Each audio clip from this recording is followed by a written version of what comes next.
మన టింజియాంగ్ మోదీ గారు వెళ్ళినప్పుడు టింజియాంగ్ లో పుటిన్ ని షీ జిన్పింగ్ ని కలవడం అన్నది డొనాల్డ్ ట్రంప్ కి చాలా స్ట్రాంగ్ టఫ్ మెసేజ్ మనం ఇచ్చాం. మీరు కాకపోతే మా ప్రత్యామ్నాయాలను మేము ఏమైనా చేయొచ్చు అని ఒక మెసేజ్ ఇచ్చాం. కానీ రెండు వాళ్ళ ఏదైతే వాళ్ళ సెలబ్రేషన్స్ ఉన్నాయో బీజింగ్ లో జరిగినటువంటి సెలబ్రేషన్స్ కి భారతదేశం మోదీ గారు వెళ్ళలేదు. భారతదేశం తిరిగి వచ్చేసారు. ఆయన పుటిన్ తర్వాత వీళ్ళందరూ వెళ్ళారు. మనకు షహబాజ్ షరీఫ్ చాలా మంది వెళ్ళారు. కానీ మోదీ గారు వెళ్ళాల. అంటే ఏంటి, అక్కడ అమెరికాకు ఒక సిగ్నల్ ఇచ్చినట్టు మేము చైనాతో మైత్రి చేసుకోవచ్చు, కానీ అవసరమైతే చైనా నుంచి దూరం కూడా ఉండగలము మెసేజింగ్ వెళ్ళింది. అది ఆపర్చునిటీగా తీసుకొని డొనాల్డ్ ట్రంప్ మెల్లిమెల్లిగా పావులు గడపని మొదలుపెట్టాడు. ఇన్ఫాక్ట్ ఫస్ట్ ట్వీట్ మీరు చూస్తే కనుక సాయి అప్పుడు టింజియాంగ్ అయిపోయిన తర్వాత ఏమన్నాడు, we lost Russia and India to deep darkest China అన్నాడు.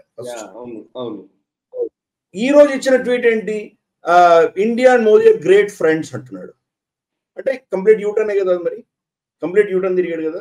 సో ఇది అక్కడ జరిగింది. అంటే మనం ఒక చిన్న ఆపర్చునిటీ ఇచ్చాం.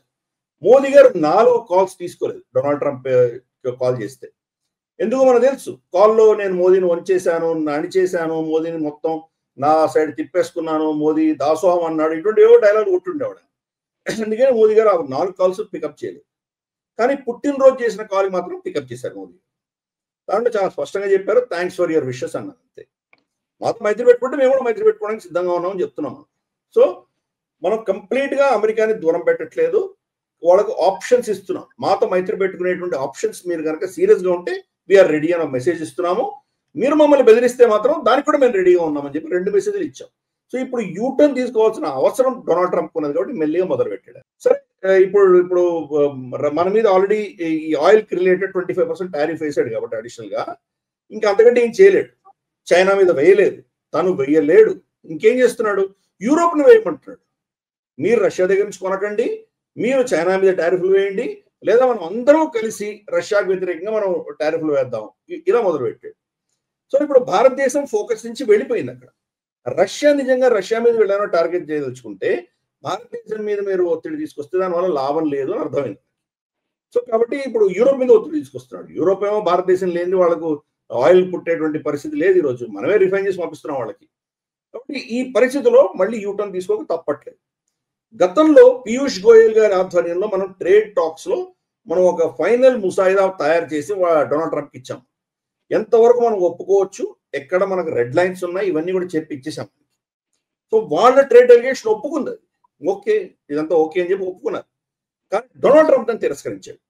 నేను ఒప్పుకొని ఇది నేను యాక్సెప్ట్ చేయను అని బెదిరించేటువంటి ప్రయత్నం చేశాడు. ఇప్పుడు మళ్ళీ యూటర్న్ చేస్తున్నాడు. ఇన్ఫాక్ట్ August 25 వాళ్ళ ట్రేడ్ డెలిగేషన్ రావాలి మన దేశానికి, దాన్ని ఆపేశారు. మేము ఇంకా ట్రేడ్ నెగోషియేషన్ చేయం మీతోటి, మీరు పోండి, మీ ఎకానమీ అంతా డెడ్ ఎకానమీ, ఇటువంటి పనికి మన ట్వీట్లు చేశాడు. ఇప్పుడు సడన్ గా మళ్ళీ we are in the process of dealing అని చెప్తున్నాడు. ట్రేడ్ డీల్ నడుస్తుంది డొనాల్డ్ ట్రంప్ స్వయాన ట్వీట్ చేస్తున్నాడు. సో అందుకని మన స్టాండ్ లో ఎటువంటి మార్పు లేదు. డొనాల్డ్ ట్రంప్ యూటర్న్ల మీద కొడుతున్నాడు. ఎలా తప్పించుకోవాలో తెలియక ఏదో ఒక సగం స్టేట్మెంట్ పోయినట్టే ఉంటుంది, ఇంకో సగం స్టేట్మెంట్ తిట్టినట్టే ఉంటుంది. సో ఇలా చేస్తున్నాడు. సో ఏదో ఒక ఫేస్ సేవింగ్ కావాలన్న ప్రయత్నం చేస్తున్నాడు డొనాల్డ్ ట్రంప్. కాబట్టి యూటర్న్స్ అతనే చేస్తున్నాడు. మనం చాలా క్వైట్ గా అతనికి ఎక్కడ అగౌరవపరచకుండా మన స్టాండ్ లో ఎటువంటి మార్పు లేకుండా మనం ప్రవర్తిస్తున్నాం.